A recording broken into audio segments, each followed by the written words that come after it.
Right, so I've basically been tasked with going to the Heights Church in Delph.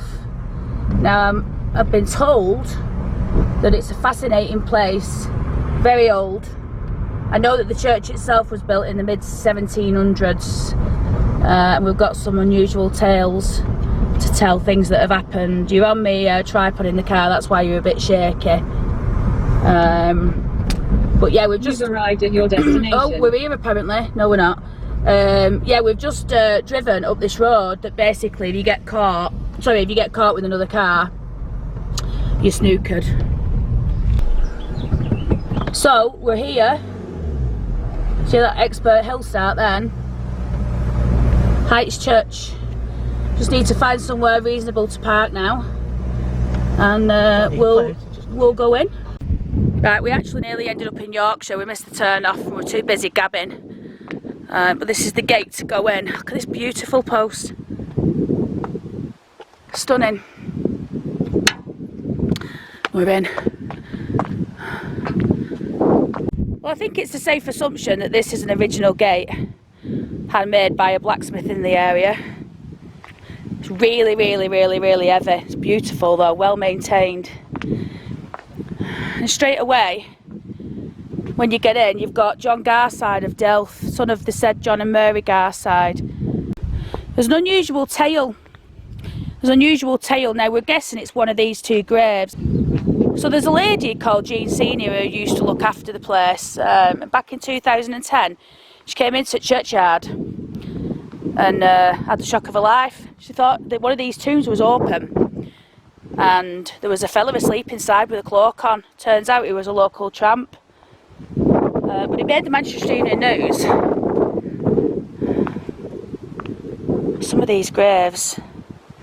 James, son of Thomas and Sally Pontefract, late of Springhead near Heights, departed 1837. That's relatively late, isn't it really, considering the age of the church? Now this church was built in 1756. It was built because most of the people that wanted to go to church back then would have to travel to Saddleworth or other neighbourhoods, and they basically plugged together and built this place. But there's some massive tombs in here. I'm going to do a bit of research on the people that are in the tombs. This is basically just a flyby visit, just to have a look at the church itself. But I'm going to find out who's buried in here and who they were in the usual style, and see what's what. So let's go and have a look at some of these views. So these are the views that you get from the Heights. And today, to be fair, it is a stunning day. What we're going to go and have a look at is that tomb up there and these prominent ones. All of these, to be fair. There's a beautiful one just there. Going to make our way over to that shortly. Look at this old ironworks here that's crumbled. It's absolutely beautiful, but they've left it on the grave. Obviously don't ever take anything off a grave, but this would have been from around 1848. Right everyone, look at this. I'm telling you now, you know, I've walked around many graveyards and I've never seen a tomb like this. Yeah, we've seen them standing out the ground, but look at this one. It's an angel. It looks like he's blowing a musical instrument or something. I suspect they're probably in as well. And then you've got this beautiful carving. Look at that. Right, now we've got a massive monument here. And this is the tomb. What a fantastic name. Horatio Nelson Garside. I am not joking. Horatio Nelson Garside of Friarmere Lodge, Woodbrow, Saddleworth. Born 1827, December the 8th. Died 1888, April 24th. Also, his wife, Mary Taylor Garside. You can't see it, but I can. I'm going to do some research on this chap because I reckon there's probably a story, and You've got Charles, son of Horatio Nelson. Wow. And then here, you've got a physician and surgeon, Thomas Harrop Roberts. He was a surgeon in Linfitz, Delph. Born in 1854, and he died September 19th, 1912. Also Mary Elizabeth, the wife of the above.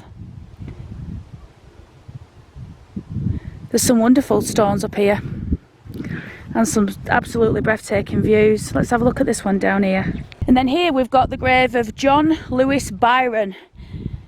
Now he was a justice of the peace. Sorry, the cameras, because it's going against the light, it's a bit shaded. But he died August 24th, 1931, and he's buried with his wife. He was 80 when he died. Doesn't think his wife died in 1913, by the looks of it. And what I'm going to do, I'm going to head up this hill here, because at the top we've got even more. Then we're going to have a look around the church. Now here's an Oldham.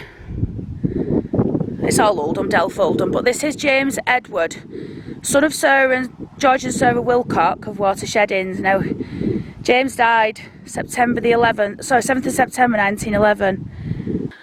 Up here, can you believe how stunning it is? Look at that view. Oh yeah, house update. I've been a bit lapsed. I put videos up, but I just can't really get into it at the moment, like I usually want to, because I've had so much on my mind in terms of trying to get this house settled on.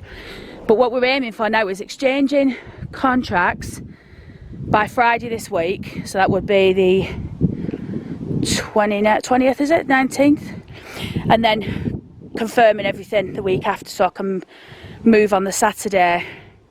So in this grave you've got Samson Brierley, formerly of Dale Cottage, Delph, and he died October 29th, 1948. I think what we need to do is have a look at this interesting grave here, which it's had a shield on it at some point. In memory of Charles Frederick Roberts, born September 30th, 1848, and died April 12th, 1927. I wonder what that shield had on it originally, if anything at all. Let's have a look round the other side.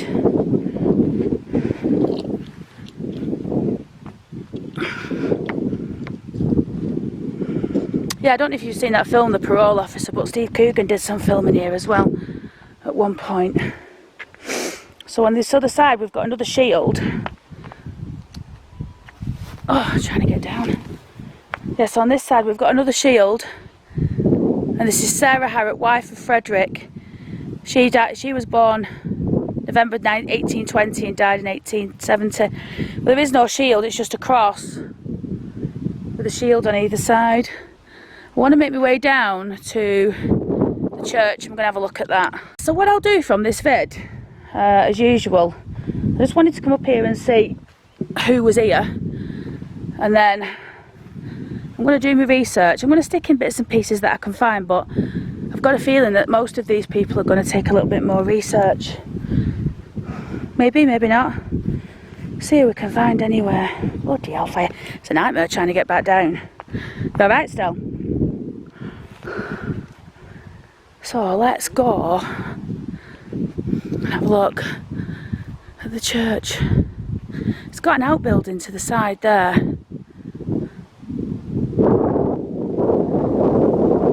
Now this is a Grade 2 listed building. As I said, they broke ground, as they used to say, in 1756. I thought these were actually stairs, and they are, but they're stairs with tombstones on them. There's a date above the door here. I think it says 1765. That would mean it took them 9 years to build it. Yeah, that's what it says, look. 1765. If that's the case, then this church would be 11 years older than the United States of America. Because because I'm pretty sure America was founded in 1776 as a United States.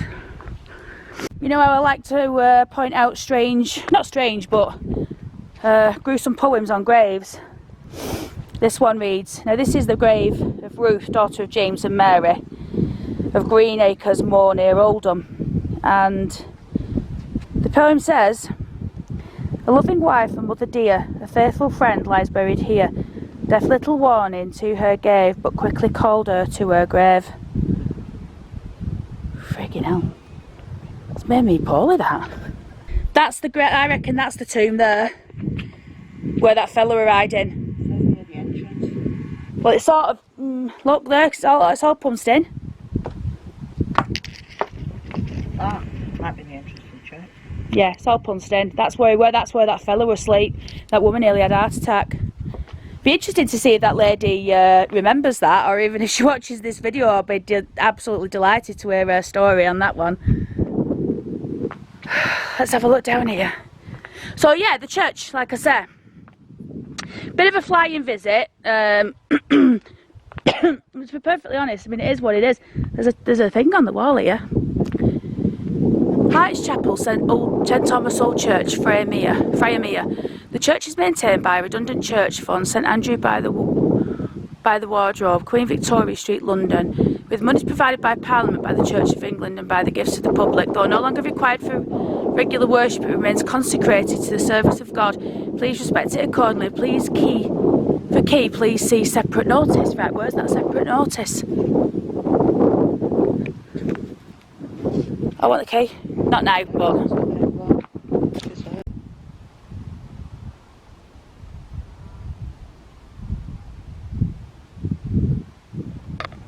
Right, everyone, I'm not going to go over and film directly outside it because the fella's quite private, but I just wanted to show you this. This is the old Royal Oak. The pub's been there, well, the building's been there since 1767, and the fella and the lady who's still living it, they were landlord and landlady for the last 30 years, but due to the demise of pubs and stuff, they've had to close it down. But I mean, they've got this beautiful house to live in and the most spectacular views, which I'll show you. I meant to ask him if it were haunted, but he'd probably say no anyway. So yeah, that's the view from their house. It's spectacular, isn't it? And then we're back to these gates again. So yeah, it is a bit of a flying visit, but I'm sure from the visit today we'll get some information. I'll try and open this bugger. Yeah, well, it's dead heavy, that gate. It's really heavy, isn't it? Yeah, we'll get some information from this, and then I'm sure we'll be back to make another video. Somebody's left the glasses there. Get it now. Right, just outside the church gates. So this is the church gates here. Oh, it's a beautiful day, isn't it, still? There's the antique there. And wildflower garden coming soon. It looks like they've put a load in, which is beautiful.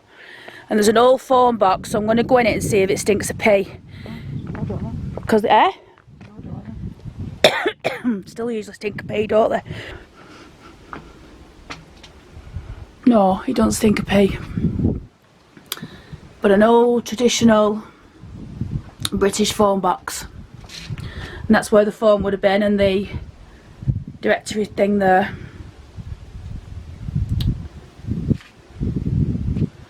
And then over here, we've got a fella called Bernard Barnes. I'm going to look Bernard up. But it would be an interesting person, probably one that I would be delighted to speak to. He was a historian and geographer and a scholar. And it looks like they've erected this bench to him here. So that's the hikes for you. We'll see what's what of this video, if it's worth putting up, and I'll definitely do a follow-up with some more content in terms of the people that are buried here. Huddersfield, isn't it? Yeah. Look at this view. I don't know if you can see that. That's Manchester there in the distance. I'm going to see if we can zoom in. Get a good look.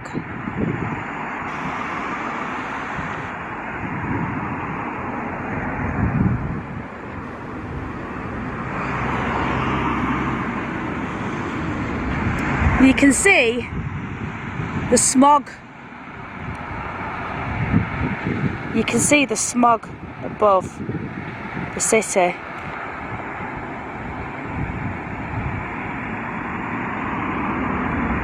But it is a spectacular view from over here to the naked eye. It's absolutely glorious today, look at it. Saddleworth stars are outside. And then up there you've got Doctor Lane, and then up there you've got the old original. I think it's just up there. It's a brilliant place, that. There's a ghost that haunts that as well, called Sarah. I think she was raped and murdered by the landlord. Let's have a look at these cows here.